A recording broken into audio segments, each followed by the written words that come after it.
Cool.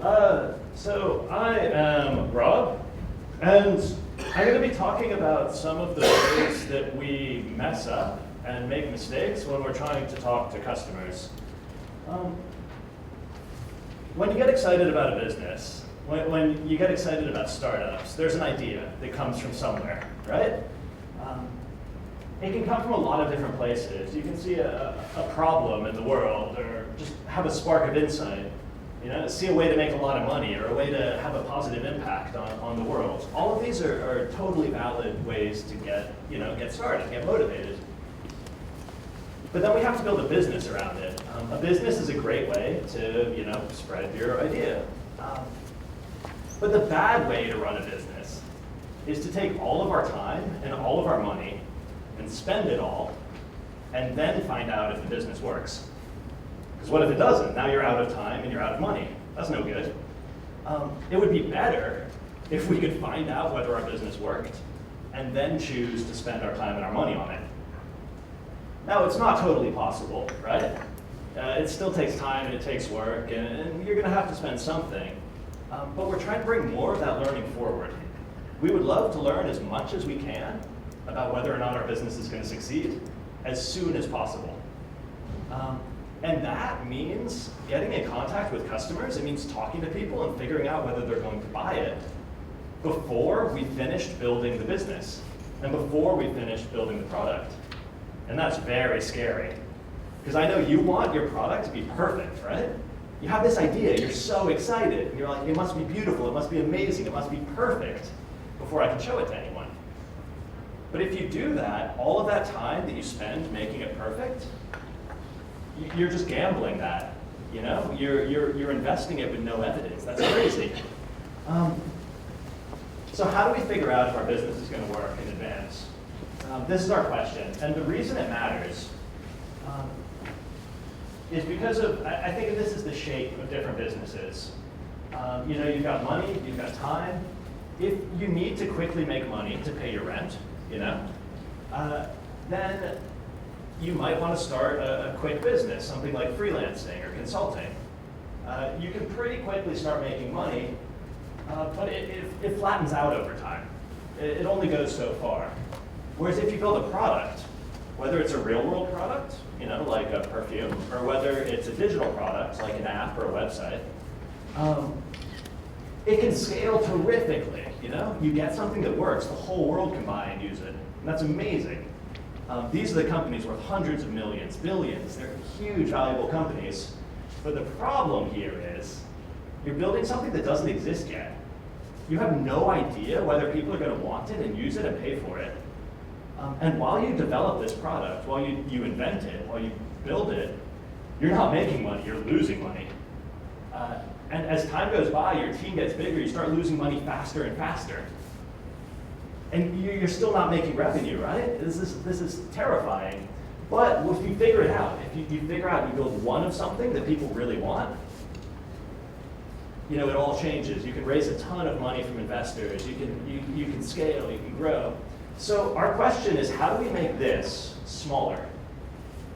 How do we figure out sooner what people want so that we can get to this part without risking as much here? And that's the core of Lean Startup. That's what all these tools, that's what the early validation is all about. It's just how do we figure out what people want? And if we're building the wrong thing, that gives us time to change it while we still have time and money. That make sense? Cool. Now, before we get into it, what do you guys think is the biggest killer of new businesses? What's the reason they fail? You probably already know this. Any guesses? Does anyone know the answer? People don't want it. That's a problem. Yeah, but it's not the killer, because when a business starts, it's almost always the wrong product. It usually takes several attempts. It takes changes. When you first invent something, it just came out of your head, It takes time to get it right. So it's a problem if you never fix it, but it's okay to start that way. It's okay to build the wrong product at first, as long as you fix it later. What else might kill a company? No money, yes. Running out of money is eventually bad. But there's something that causes you to run out of money. Yeah? No customers. Yeah, no customers, also bad, but every company begins with no customers. You know, it's just a natural part of the growth. When you begin a startup, you have no customers and nobody wants it. But the which? Not asking. So asking people is one way to learn, you know, for sure. The what? So just being sad, giving up as a founder, being depressed. Yeah. Yeah, this is actually, starting a company is very difficult. It's emotionally difficult. And I think that's one of the most important reasons for communities like this. Because it's hard, but if you see that other people care about it and respect it, and that you're all going through it together, you know, you can survive it. You can get through, and there's a ton of value. It's so meaningful. I mean, you're doing it, right? You love it. So it's worth it. I'll just tell you, imagine this. It's you and your friends, and you're working. You know, you're working out of here. You're working out of your living room at home. You're not spending very much money. You work for, you know, a month or two. You come up with an idea, and you find out you're totally wrong. Everyone you talk to hates it. Nobody wants to pay you. Do you go out of business? No. All that happened is you spent 2 months starting to learn. And you go, whoops, that was wrong. But now we know a little bit more about what people care about. We can improve the idea. 2 weeks later, you go back to them. You know, you're still wrong. Does that kill you? No. You can keep improving it. Because you're small and your costs are low. But now imagine that when you started, you're like, this is a brilliant idea. You know, we need to look like an awesome big company. So you go out and you rent expensive offices. And you go, ooh, we need a big team. You know, you hire 10 people. You've got a secretary sitting at a desk in the front. You know, you've got managers. You go, well, we need to be prepared for loads of people to buy this. You know, so you manufacture 100,000 units. You had to take out a big loan from the bank. And it turns out you built the wrong product. What happens now? You definitely go out of business, right? Yeah, you probably go to prison as well. There's no recovering from this. And this is actually what kills most new companies. It's acting like a big company too soon. Startups are meant to be small because a startup's job is to figure out what their customers want. So you find the right product and then you go, I figured it out, and boom, you can scale it. You don't want to scale before you figured out what people want. Figure it out first, then scale later. Because scaling is very expensive. Scaling a team is expensive. Scaling your marketing is expensive. It's all so expensive. As long as you're small, you can survive any mistake. Once you get big, your mistakes start to kill you. So that's actually the #1 killer. All the other mistakes you can survive if you're still small, if your costs are still low. Once you start acting like a big company, your mistakes get fatal. And we saw this a lot during the first .com boom, sort of 2001, you know, this period. Like Pets.com is my favorite example. They spent hundreds of millions of dollars to fail. That's a big waste of time and money. And all they were building was an online store for pet food. You know, that's pretty simple, right? It's a website and a store. It shouldn't cost hundreds of millions of dollars. But they spent all the money trying to grow their marketing, trying to grow their advertising, before they figured out whether people actually wanted their product. You know, that's the wrong order, and it causes really big failures. And you can bet at the end of that, they were saying, man, I wish we had known that sooner. And this is kind of what Lean Startup is all about. It's finding ways to learn sooner rather than later. That's it, it's pretty simple. So customer development is kind of a part of Lean Startup. And basically our goal is we just want to find out whether customers are going to buy and use it before we finish building it. Pretty simple, it makes sense.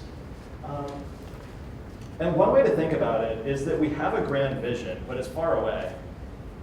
And we need to jump over this big pit, but it's quite dangerous to do it all at once. You know, you have to run fast, you have to aim perfectly, you have to risk everything. So all we're doing is building stepping stones. Before we commit to spending all of our money on a big marketing campaign, we're going to say, like, well, let me talk to a few people. Let me build a prototype. Let me check my analytics. Let me do it on a small scale. All of these are very safe stepping stones where you're not risking very much, but you're learning, and they're getting closer to the goal, right? So it's not about ignoring the risk, it's about making the risks smaller. And also, and this is very important, it looks different for every company. Someone else's journey is going to be different than your journey. Like through this program, through talking to other entrepreneurs, you're going to get a lot of advice. But ultimately, it's your business, and it's your journey, and it's going to be unique to you. So take the advice, take the lessons, but you've got to choose your own path. You can't just copy someone else's. And also, I want to reassure you that it's okay not to have all the answers. Like, it's scary, right? You're thinking, oh, there's this dangerous journey. How am I going to make it? And my favorite answer to this is a quote from Yale Doctorow. And he's talking about writing books, but it's exactly the same when you're building a company. Building a company, it's like driving at night in the fog. You can only see as far as your headlights. But even though you can't see the whole road, you can do the whole drive. Because you know where you're trying to go to, and you can see the few feet in front of you. And that's enough, and that's kind of like building a company. What are you going to do in year 3? I don't know, but I'll figure it out. You know, I know what I'm trying to achieve, and like I'm focused on the here and now. Planning for 5 years, 10 years, that's a big company thing. Startups are like, you know, how do I solve today's problems? So, with that in mind, the first big mistake that entrepreneurs make is just not talking to anyone. They go into secret research mode. And this is what I did at my first company. We spent almost 2 years programming furiously, working so hard to build the perfect product. And it was very well engineered, but nobody wanted it. So I worked 80 hours a week for 2 years. Was I being productive? No, not at all, right? I was producing nothing that anybody wanted. All I was doing was being busy. All I was doing was suffering for no reason. As soon as we showed it to the first customer, we're like, we know exactly what we did wrong. Throw it all away, start over. I wish we had done that 18 months ago. So that's the first mistake. Talking to people is a really good way to learn about your business.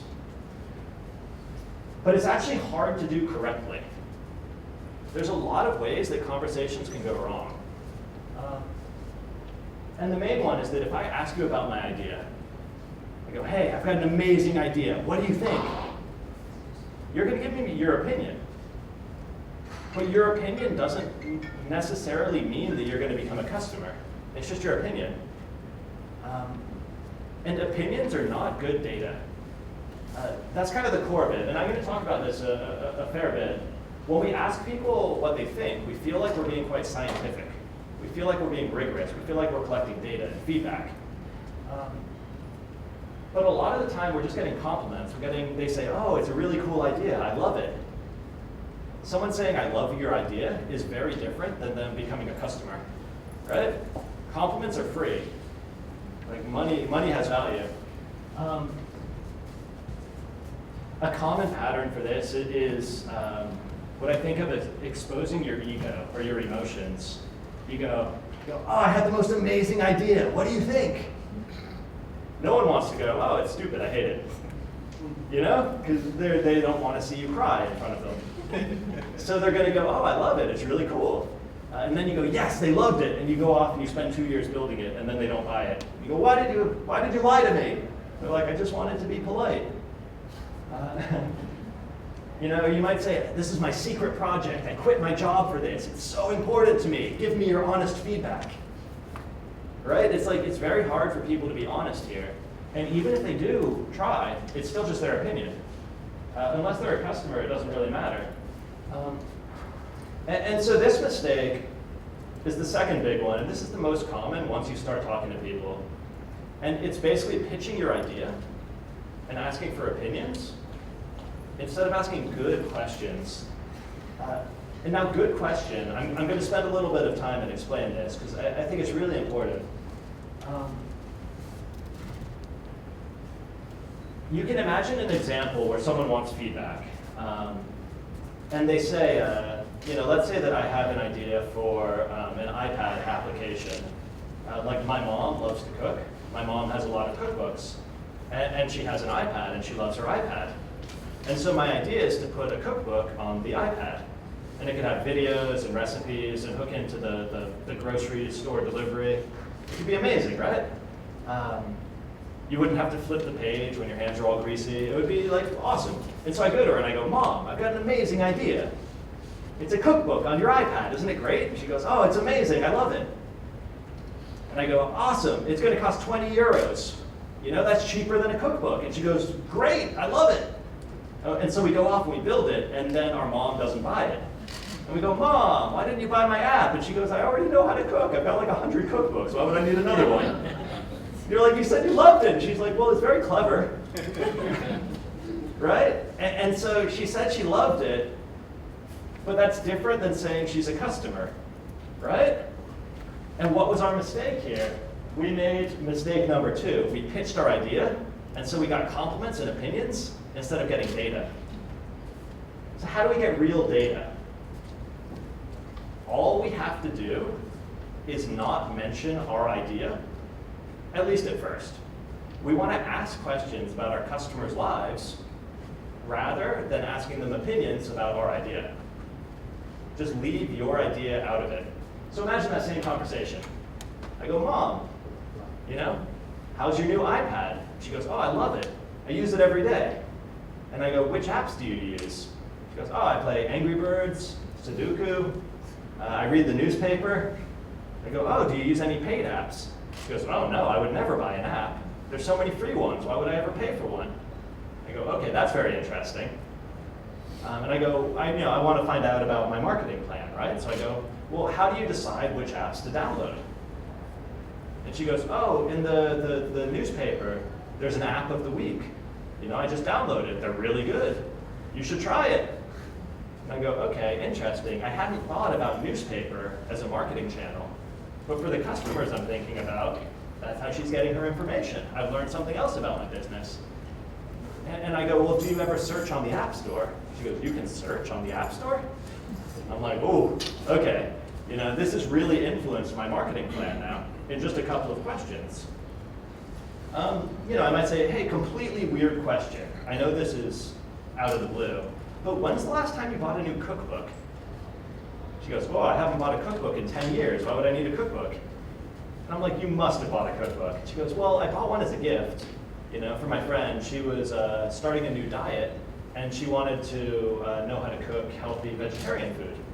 I go, oh, interesting. I was thinking of the generic recipes, but maybe, you know, maybe specialty recipes are a better idea. You know, new diets, new ethnic cuisine. So, you know, okay, cool. I still haven't mentioned my idea, but I've learned a lot about my customers, right? As soon as I mentioned my idea in the first conversation, I started getting compliments and no real information, no real learning. By leaving my idea out of it, I can just talk about my customer, and I learn a lot about them. You want to understand, how do they make their decisions? How do they decide which products to buy? What to them is like an amazing, you know, amazing product? How are they dealing with the problem already? Just ask about their life. They're not even going to realize that you're interviewing them. They're just going to think you're having a nice conversation. They're just going to think you're just interested in how they solve their problems. And that's great. You want to keep it as casual as you can. So I call this the mom test because you want to ask good questions that just people can't lie to you about, no matter how biased they are. So does this question, is this a good question or a bad question? Do you think it's a good idea? Bad question, right? Because we're asking about our idea. That was an easy one. Everyone's going to say, yeah, that seems pretty good. And even if they say they hate it, who cares? They don't know. Like, unless they're paying you, unless they're your customer, their opinion kind of doesn't matter that much, right? What about this one? Would you buy a product which solved this problem? Good, bad? Good, bad. Good, bad? Are you explaining the problem, or are you just telling this problem? Oh, well, you would explain what it is a little bit. Yeah, this is better, right? But it's still a little bit dangerous. Because I go, hey, you spend a lot of time on email. You go, yeah? It's a problem, right? You go, yeah, I spend so much time on email. It's a huge problem. And I'm like, well, I'm coming up with an awesome product that's gonna solve that. Would you buy it? People are like, yeah, definitely. Have you ever paid for a product that makes your email easier? There are quite a few out there, you know? Because what people think they would do in the future is not always true. You know, people are always like, they get excited when you're pitching. They go, yeah, I would definitely do that. I would definitely buy that. But that's not data either. They're just, what could fix it? How could you fix this question? There's an easy solution here. Identify the pain. What is the pain exactly? Yeah, so this is one great approach. You could ask them about just more about the problem. You go, hey, email's a problem, right? They go, yeah. What's And the problem? you say, yeah, tell me more about it. What is it? Talk me through. How do you solve it already? And they go, I mostly just curse and yell and do in my email anyway. Or they might say, well, I pay a personal assistant. And you know, it costs me this much money each week. And it doesn't work that well, but it's better than nothing. And you go, ooh, they're spending a lot of money to try to solve this. It's like you can get a lot more information about whether they're a customer. Another option is just to ask them for money. You buy it now. Yeah, buy it now. You say, hey, I'm doing this. They go, I love it. And you go, well, it's not ready yet, but I can give you a 50% discount if you'd like to pre-order. And whenever it's ready, you know, you'll be the first to have it. If someone's really excited, they'll often say yes. And you can find out how serious they are. So how do you currently deal with the problem? This was, you know, suggested over here. This is a great way to fix it, asking for money. Good or bad? Talk me through the last time you had this problem. Yeah, this is good, right? You're just asking if they're not all tricks. Like, you know, you're just asking about their life, you're getting more information, and then you can make your own decision as an entrepreneur. Like, based on how they're currently dealing with it, do I think they're gonna buy my product? You know? How much would you pay for this, good or bad? Good, bad, a few more votes? Wobbly? Bad, good. So it depends a little bit what you follow it up with. If you're able to actually ask for some kind of commitment, if you can ask for a pre-order, if you can ask for a letter of intent, if you can even shake hands on it, it's pretty good. If you just ask in kind of an opinion way, what do you think you would pay for something like this? Oh, I'd probably pay 20 euros. It's not so good. It's just, people want you to feel good. They want you to be happy, so like they'll actually usually say more, unless there's some kind of commitment, unless they shake hands, they do a letter of intent, they put something in an email. That you can take a lot more seriously. A better version is how much money does this problem cost you? Because again, that's about their life. The general rules of the mom test, the rules of asking good questions, you want to talk about their life instead of your idea.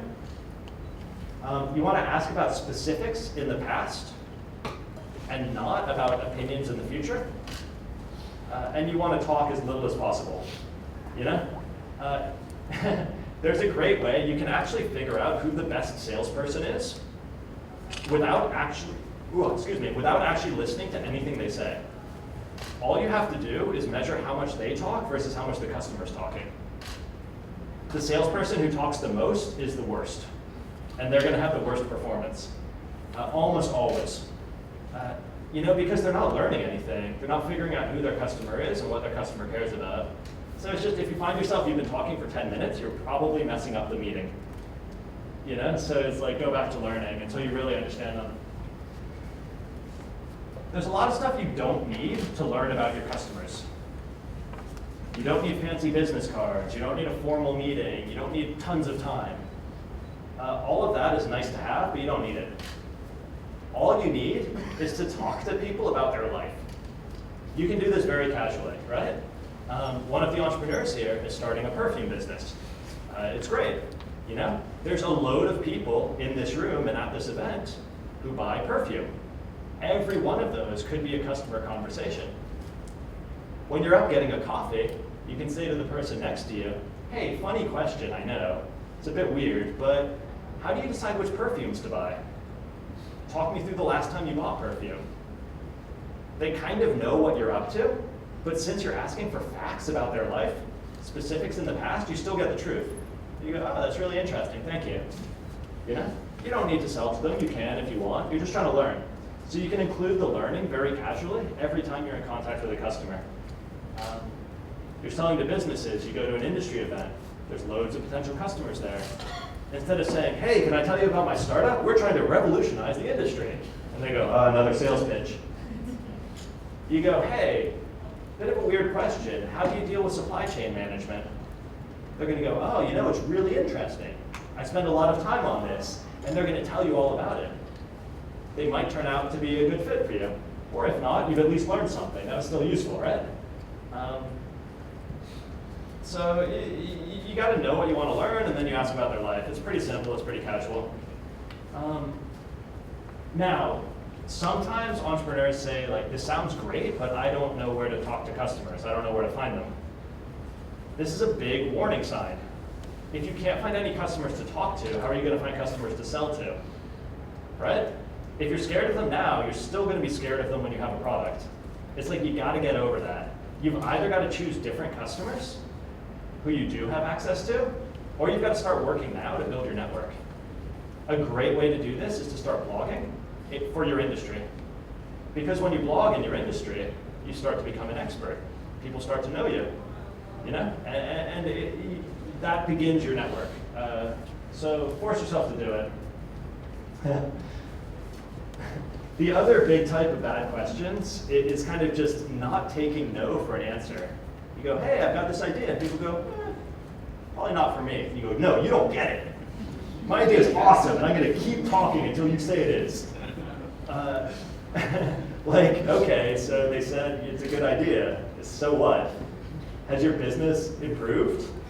No, it's just one more person doesn't like you. That's all that's changed. So like, watch out for this. It's like you don't need to convince people to like you.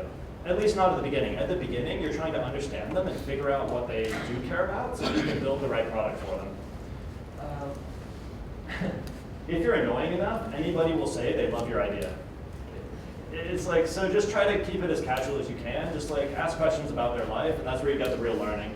Take good notes in the meetings, and then when you get back to your team, you can review the notes and be like, do we think they're a customer?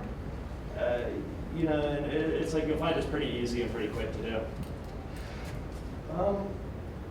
Cool. This same process is also useful in a lot of other places in your business. For example, sales. The best salespeople really get to understand their customers. Especially the more valuable what you're selling is, the more important the understanding is. And so developing this skill of how do I ask good questions is going to help a lot in sales. It helps with fundraising, it helps with partnerships, and also it really helps with hiring. So as a new startup, what you don't have is a ton of money, but what you do have is a really cool opportunity, you know? And what you do have is a lot of flexibility. So when you're trying to hire your first employee, it's so important. Everyone tries to compete on salary. They say, well, we can pay you more money. But maybe they care about something else. Maybe what they want is responsibility. Maybe they want creativity. Maybe they want skill development. It's like if you actually understand what the person you're trying to hire cares about, you can give them a much better offer for them, which is also much cheaper for you. That's win-win. So understanding's good. You'll get a lot of uses out of it. Cool. Now, startups go through different stages. You know, like frogs? Like a baby frog doesn't look at all like a frog, right? A baby frog is like a tadpole. It's like a little fish. It's completely different as it grows up. It's a fish, then it's a fish with legs, then it's a frog with a tail, and then it's a frog. Startups are kind of the same. A small startup is totally different than a big startup, which is totally different than a mature company. They play by extremely different rules. Like, frogs breathe air, baby frogs breathe water. They're totally different. Actually, is that even true? I think so, yeah. They're totally different. And if a startup tries to act like a big company, it dies. If a big company tries to act like a startup, it takes too many risks and it dies. They're different animals. And at the beginning of a company, the first two kind of growth stages you have to worry about is first, do I understand my customers? Do I understand the market? Do I understand my partners? Do I understand my suppliers and manufacturers? Do I understand all the people who matter? Steve Blank calls this discovery. I just call it learning. I'm just trying to learn what's going on. You don't even need to have an idea at this point. You just need to know, who am I trying to help? Once you've learned about them, you've kind of got the foundation. You've got the floor that you're standing on. You've got customer understanding, right? You go, okay, I understand their problems. I know what their budgets are. I know how they're currently dealing with it. This all gives you really good footing. And then you have to take a bit of a jump, a bit of a leap of faith. And you go, okay, based on what I know about them, I think they're going to buy this product. And then the next stage, now you've got a product, maybe a prototype, maybe an idea, and you go back to them and you say, hey, do you want it? Will you buy it? Will you pre-order it? Will you commit to it? Will you give me a letter of intent? Will you tell your friends? You're confirming that the product you've come up with is actually the product they want to pay for. These are different stages, right? You can do this very, very quickly. This might take 1 or 2 weeks of just talking to lots and lots of people. And you're like, I understand them pretty well. It doesn't take a ton of time. Whereas this, you're a bit more constrained. How quickly can I prototype my product? How quickly can I get something people can give me, commit to? How quickly can I put something in users' hands? There's a danger once you have a clear idea, once you have a prototype, that you go into a meeting and you say, hey, here's my product. What do you think? And what people are always going to say is they're going to say, I love it. It's very innovative. If I come up to you and I go, hey, I'm starting a new jacket company. I'm making these jackets. What do you think? Do you like it? What are you going to say? You're going to say, yeah, Rob, it's a good jacket. It's very nice. It looks very handsome. If I say, oh, I'm happy you said that, would you like to buy it? You're going to go, whoa, whoa. You're going to say, whoa, that's not the jacket for me. I mean, it's not a nice jacket, but no, I don't need a jacket right now. Right? I've asked you for something of value. And as soon as you ask for something of value, you get very honest feedback again. If I just show you my product and I say, what do you think? Compliments, opinions, it's not so useful. If I ask for a commitment, I get real good data. So this is the third mistake. And it happens, it's in the second stage of your company, once you've already got a clear product idea. The third mistake is leaving a meeting with only a compliment, but with no commitment. And I used to do this all the time. I would have a meeting, we'd be having fun, we'd be talking. I'd think, oh, they love me, we're having such a great time. This is a great meeting. And they'd go, oh, Rob, you're so innovative, you're a thought leader. And I'd go, yeah. And I'd leave. And I would, a clumsy thought leader though. And I would leave and I would go back to my team and I'd say, they love it. They love it, they're definitely gonna buy it. And then they would never buy it. And the mistake I made is I thought their compliment was a commitment, but they're not, they're totally different. You have to ask for commitments. You have to say, all right, pay me, All right, would you like to commit to this? Would you like to sign a letter of intent? There's basically 3 things you can ask for. You can ask for people's time, you can ask for their reputation, and you can ask for their money. All of these are commitments. Money is the strongest, time is the weakest. Here's an example. I was talking to someone. I presented my product idea, and she said, I love it. This is amazing. We could definitely use this. But I was still very early in development, so I wasn't able to ask for money. So instead, I was like, well, which of these commitments could I ask for? And I looked and I thought, well, I could ask for some time. So I said, well, listen, we're still early in development. Can you introduce me to your technical team? And I'll spend 2 hours with them and make sure that this product is actually going to work for you. And she thought about it, because I just asked for 2 hours of her technical team's time. This is a big commitment. And so suddenly she switches from, yeah, I'm gonna, yeah, it's cool, it's fun, to hold on, let me think about this. Do I actually want it?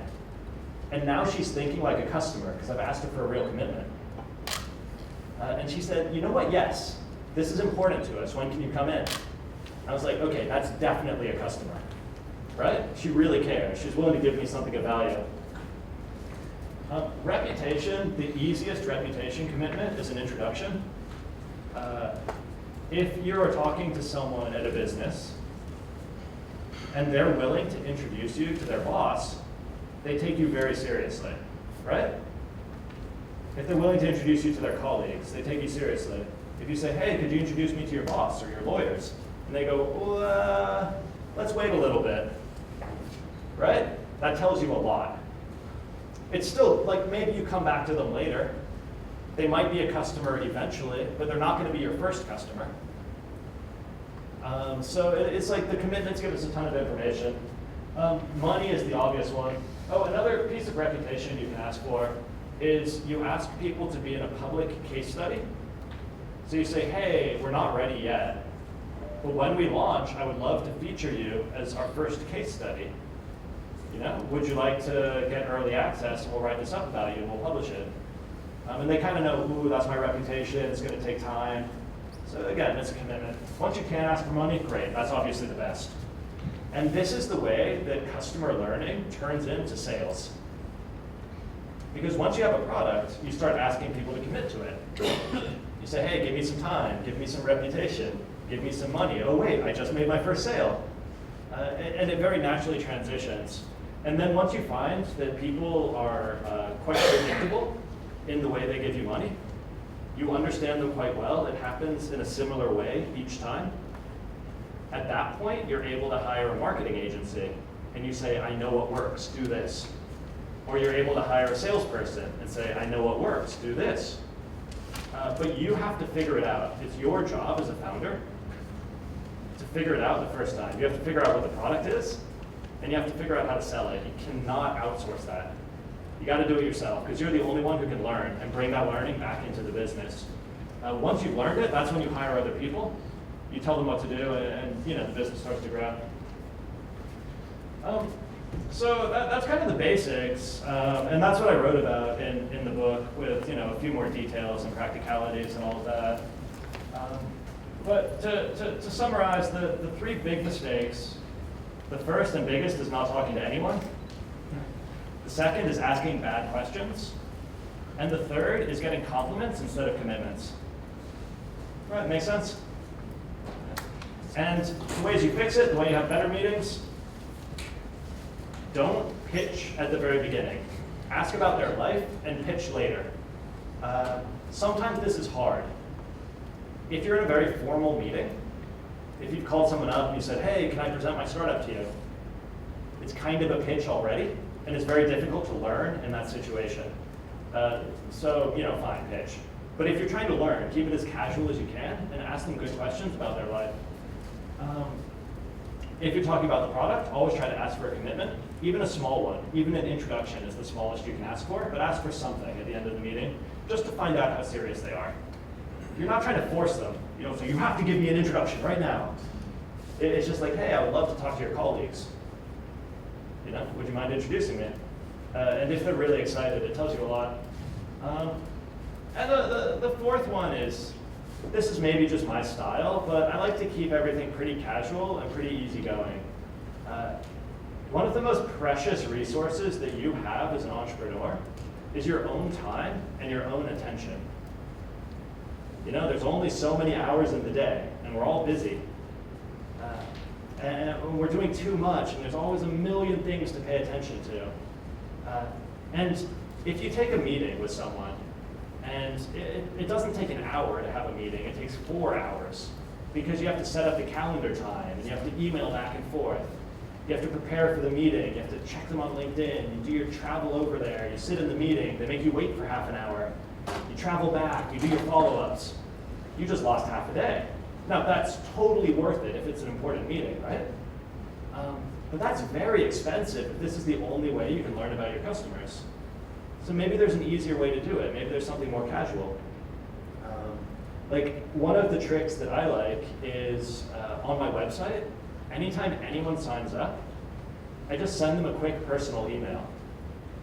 My investors told me this. They said, Rob, who are your users? I said, I have no idea. It's the internet. I don't know. And he goes, that's your job. And I'm like, no, I'm the CEO. My job is strategy. And he goes, no, it's the CEO's job to understand your customers. And he goes, you have to email your first 1,000 customers personally, the first 1,000 users. And I said, that's going to take forever. And he's like, it's your job. And I was like, okay. And so I started doing it, and it really doesn't take that much time. At the end of the day, I would look at our little dashboard. I'd be like, oh, 50 people signed up. And I'd go and I'd go, hello, Jackie. This is Rob. Just saying hello. I'm the founder. If you have any questions, let me know. Most people ignore it, but a few who are really excited would email back. Say, oh my gosh, thank you so much. This is amazing. How can I learn more? I go, aha, that could be an early customer. Our first customer was MTV, and that's actually how we got them. I emailed some random email address, and I got an email back from MTV. I said, whoa, I'm glad I sent that email. And that was a quick way to just learn, like, of the people looking at my website, who really cares? If you go to an industry event, instead of trying to set up a meeting with everyone, just ask them questions there, right? You're going to talk for 5 minutes anyway. Why not just ask them the questions that matter? And then you can really move your learning forward and skip the entire meeting. Boom, you just saved 4 hours. That's a good result. So it's like, try to find ways to make this easy on yourself. The learning is very important, but your time is also important. So you've got to be aware of balancing the two. Learning about your customers is meant to speed your business up, right? It's meant to make it easier and faster for you to figure out a product that people want and will buy and will use and will love and will tell their friends about. If you stop doing all of that for 6 months so that you can do 1,000 interviews, you've kind of slowed your business down. It's like, but you need that learning to build the right thing. So how do you find opportunities to learn faster? How do you find opportunities to build your product faster? These are all the tools and the tricks and the tactics of lean startup. Like, how do I do that a little bit faster? How do I bring the learning forward? So pay attention to that. There's always a smarter way to do it. So look for that. Yeah, that's pretty much what I have to say. So thanks so much, and good luck with your businesses.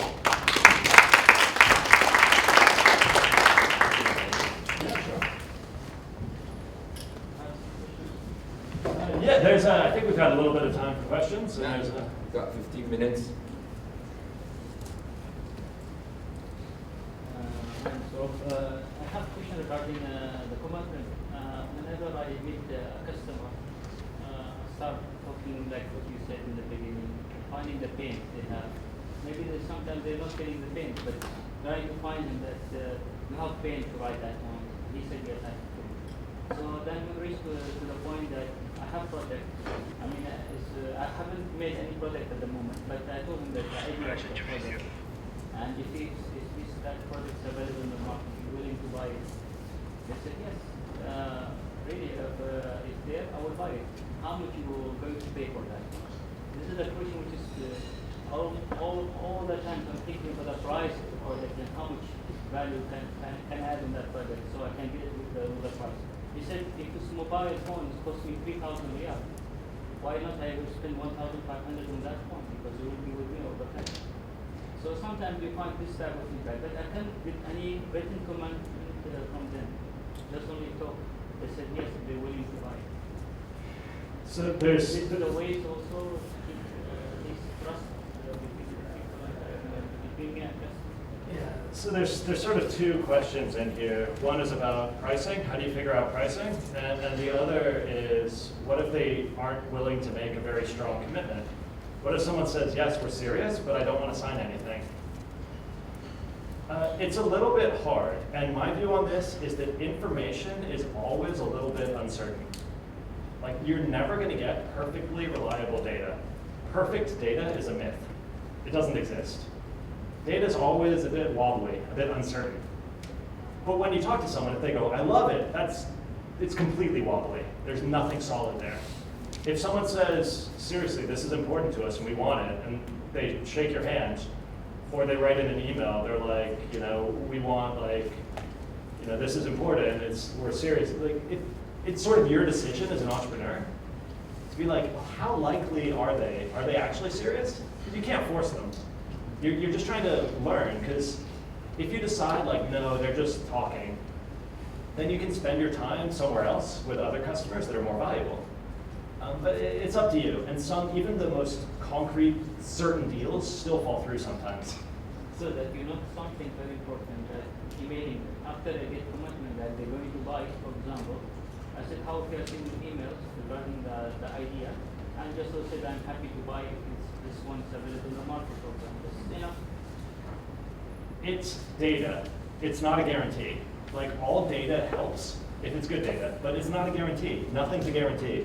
Until the money's in your bank account, it's not certain, right? But is it better than nothing? Yeah, probably. So it's a question of how do I get as much data as I can that makes me feel more confident in my beliefs about my business. And like, you know, if you're not too sure about you're like, is that reliable or not? The best thing is just to talk to other entrepreneurs or to talk to mentors and say like, hey, they said this, what does it mean? And then you can sort of decide how seriously to take it. Thank you. Yeah. And real quick, let me just say on the pricing question, it's very rare that you'll get a customer who will tell you exactly what they want to pay. Occasionally you find them and they're great, but they usually are kind of like, well, how much does it cost? They're a bit defensive, right? They don't want to pay more than they have to. So at the beginning, you kind of start, what? Benchmark. Yeah, benchmarks are a great idea. So if you can look at how much they're already spending to solve it, that's very helpful. Sometimes even that's not possible. And you just sort of have to choose a random number. And if lots of people buy it, double it. And if they still buy it, double it again. And keep doubling it until people stop buying it, and then undo a double. It's like, that's pricing. Yeah. So it's like, if nobody buys it, half it. It's like, you know, and make sure that you don't lose money or go bankrupt in the meantime. But it's like, you figure it out by doing it, unless you can find a great benchmark or a really like helpful customer who will be honest. Okay. Can we follow the format of introduction of your name, what you do, and then shoot your question, please? Well, thank you for the tips. My name is Khalid Abu Jussoum. We are building a smart cooking machine that cooks your food automatically and it's internet connected. My question is that, like, I totally understand the commitment. The challenge that we've been facing is that how can we get into the micro segment? If you, like, I love the way you were talking about balancing time and learning, because your time is the most valuable thing. We realize, like, going randomly and talking to people, especially like walking with your prototype and going to public places, haven't been getting, like, we did like almost 150 interviews walking in the snow in North America, and that didn't, like, it wasn't as productive as we expected. So how do you define your micro segments so you can have effective interviews? Any tips? Yeah. I know it's contextual, but. No, it's a great question. And for example, one of my experiences was that we were selling a product to universities, and we thought universities were our customer, right? And so we talked to loads of universities, and it took a lot of time because they're large organizations. And most of them had zero interest, but some of them were very excited. And so we were sitting there and we were thinking, what's different about the people who like it? What's different about these universities? And we realized that there's different types. There's sort of the top 10 universities who are amazing, and what they're concerned with, they don't care about price at all. They just want to stay the best. So you can give them like, this is expensive, but it's totally new, it's the best, and they go, yes. Then there's mid-tier universities. They don't want anything new. All they want to do is copy what the best universities have now. You know? And they do care about price. So you say, we're going to get you what Oxford has, and it's pretty cheap. And they go, yes. Then you've got like the bad universities. And there, they just don't want to get fired. You know? And so you go, this is going to save you your job. And they go, that's amazing. And you realize there's actually within universities, there's at least 3 different customer segments. And that's just London. Because they have different motivations, they have different goals, they have different budgets. So one of your challenges when you start is you have to understand who are the different types of people in my segment. And over time you'll realize, I want this type of person. You know, and once you find them, I can't tell you how to find that out. You might have an idea. You might say, well, this machine is more expensive, but it's more convenient. So, you know, if people are going to be well off, so, you know, can we go to the most expensive grocery store in town? Is there a really expensive health food store? Can we go to a high-end hotel? You know, maybe that's difficult because a high-end hotel or a high-end store doesn't want you approaching their customers. So you get kicked out and you go, you know, so you go, okay, well, how else can I reach these people? So one of the tricks I like to use, I don't know if this works here, but in London, there's lots of meetups. People go to meetups for everything. So I would organize a meetup that's like healthy cooking for busy people. And I would attract people who have money to spend on healthy cooking, but they're also busy. And I would sell the tickets, you know, for 20 euros, whatever. Like something to make sure that they actually care. And then all the people who show up are my perfect customer segment. And even if there's only 5 of them, I'm going to learn a lot. And I'm giving them value as well because I'll teach them something about cooking. So it's like sometimes you can find ways, if it's hard for you to go to the right people, sometimes you can find ways to say, here I am, and bring the right people to you. Maybe there's some version of that that helps. Does that answer or help? Yeah. All right. Oh, blogging is another really good option, like starting a food blog or doing sponsored posts on food blogs. Because the people who read that are quite interested, although maybe that's the wrong one. But you look, you go, where can I like say hello and bring the right people to me? Hi. Hello. Hi. Hi. Hi. Yeah, my name is Jihad. I'm working with Lori Consultant. Actually, your frog case is pretty much is the truth about how you start business, and it turns out that it's totally different.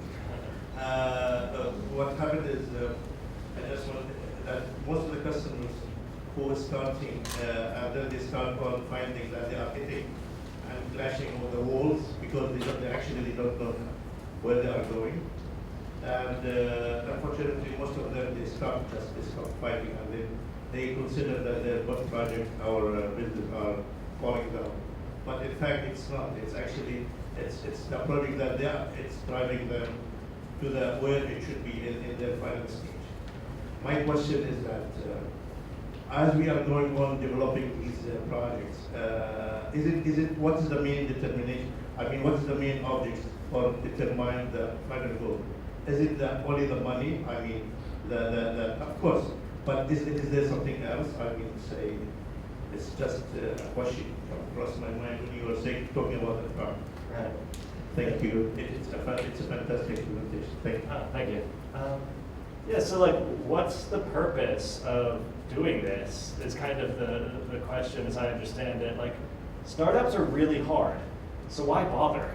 Like, you guys probably all have great jobs, you know?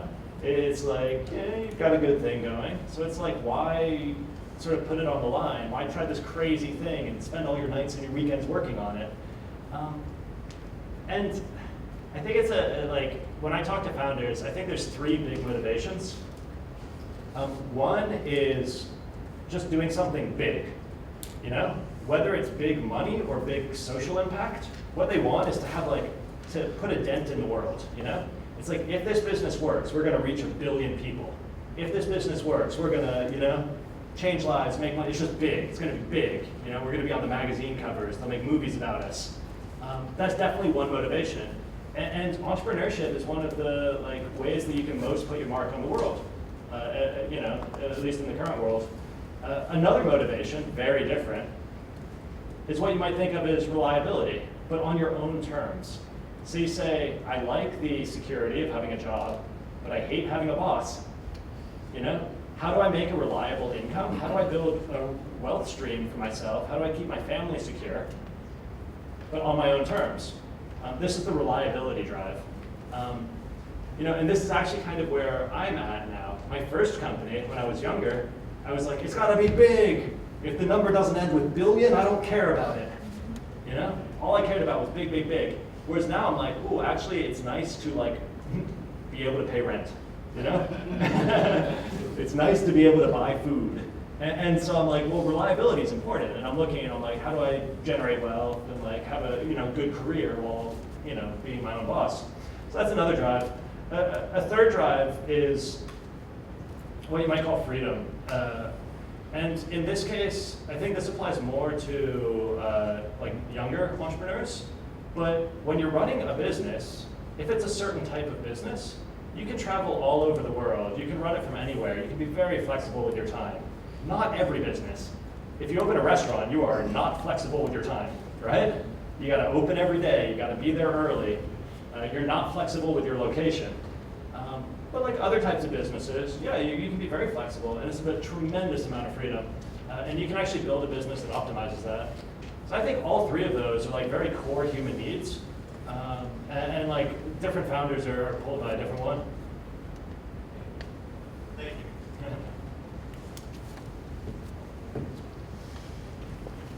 Got you here. Do you have a question? Yeah, sorry, I'm a prisoner to the microphone. Okay, thank you for your presentation. I would like to ask you, when we consider ourselves that startup, as you say, just searching and knowing about your idea, then exactly when you start as a startup, that should be starting a company, establishing a company, or it can be before, because every region, for example, in this area, they will not consider you as a startup, as a company, unless you will have a CR. Even though if you go to them and you explain, or you get an information, then you ask them for commitments. Of course, they will give you commitments, but they will not reach at the heart of the money commitment. So when we consider that, okay, at this time I am a startup, then I will go for sale. Okay, this is my question. Thank you. In my opinion, you're a startup as long as you're trying to find a product and a business model that work. And it's maybe more helpful, instead of thinking of the business as a startup, just think of yourself as an entrepreneur. That's an easier question to answer. Am I an entrepreneur? Well, I'm trying to figure stuff out and make things, so yeah. You know, even if you don't have an idea yet, you can still be an entrepreneur. You know, you're trying to understand people, discover their problems, see opportunities. At a certain point, that matures into an idea. And at a certain point, you need the legal structure of a business. And you need the convenience of a bank account because people are ready to pay you. But all of that is like, it's a formality. It's something that you need to have in place, like you pay your taxes, or you do like, you have your lawyers. It's a formality, but it's not the point of the business. That's not what makes it a startup. What makes it a startup is that there's you, the founder, the entrepreneur, and you're trying to like find something new that people care about. You're trying to find a way to build it, to distribute it, to tell the world, all of that. So you're a startup for me from the moment you decide like you're going to start looking for things, start understanding the world, up until the point where a business stops being a startup is once its business model is completely mature and it's just doing the same thing over and over. So like Microsoft is not a startup, right? They've got products and they sort of make money from them and they work well and they solve a problem, but its startup period is over. Whereas other companies, Facebook, you might even argue, still is a startup. Twitter definitely is, because Twitter has not figured out what its business model is. It has some ideas, right? It's a pretty big startup. It's worth however many $1 billion. It's like a big startup, but they're still trying to figure stuff out. It's still uncertain. But it's like, I don't know, just focus on being entrepreneurial. And sometimes startups appear where you don't expect them. You might have a blog. Let's say you have a blog, you love cars, and you run a car blog, and suddenly you realize that, you know, where it used to be your friends reading it, now there's 100,000 people a month reading it.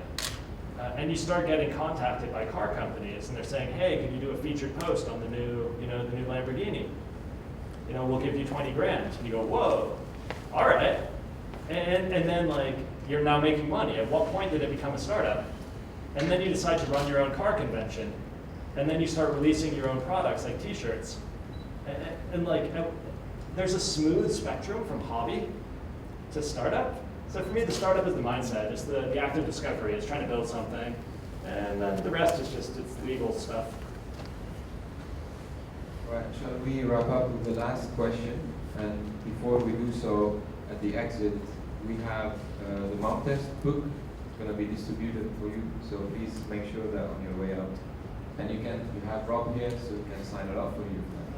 So for the last question, who would like to close? All right.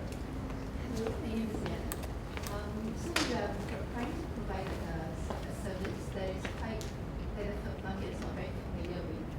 So how do we educate the market to be familiar with this service? And usually you ask, who are your other clients? So how do we kind of convince them to commit when they don't like we feel like they don't really want to be like the trial, like someone that we trial the service with? Yeah, there's. So the question is, if you're building something very new and people aren't familiar with it, no one wants to be the first. And this is true in every industry. And what's your industry? Digital intelligence. Digital intelligence. Okay. So there's companies that could probably benefit from digital intelligence, but they're like, well, we're not paying for it now, and no one else is using it. It's like, how do we decide whether or not to buy this? And they go, and you're sort of like, well, it's awesome. And they're like, well, I believe you, but I'm not going to be the first. And this is a real problem. And there's actually, it's such a big problem that there's a special word for what you're looking for. And it's called the early evangelist. And these are customers who are just crazy. Like they want what you're doing so badly that they're going to do it even though it's a terrible idea, because there's no evidence to support it. They're just going to risk their money. They're going to be like, yes, but they're very rare.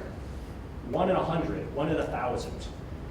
But if you're in this situation, if you're doing something truly new, you kind of can't get started without them. And so one of your jobs when you're out talking to people is you're looking for that spark of excitement. You're looking for people who go, oh my gosh, I've been looking for something like this for years. It's like we've been trying to solve it ourselves. We couldn't do it. I write a blog about this. And you go, oh, this person's excited. They're my early evangelist. And they'll often be your first customer. They'll give you your case studies. They'll give you your introductions. They'll give you everything. And they're kind of the way to get started. Over time, you don't need them anymore. And then you can go back to everyone else and you can say, hey, look, we've got these 3 case studies. We know it works. Here's the data. But there's different, there's the early evangelists, then there's the early adopters, then there's the mass market, then there's the people who are never going to use it or they'll use it 10 or 20 years later. So it's just a matter of finding the right person more than it's a matter of trying to convince them. At least that's my view. However, you've also got to be careful that it's just really difficult, right? Because you're always unsure. It's like, have we built the wrong product, or have we just not found the right customer? And it's hard to find the right customer, so you've got to believe in yourself and put time into it and really look for them. But also be aware, be willing for the option to adjust the product and adjust the business as well. It's you can change both. Does that help at all? All right. Now you know, so what are you going to do about it? Thank you, Rob, for the amazing session.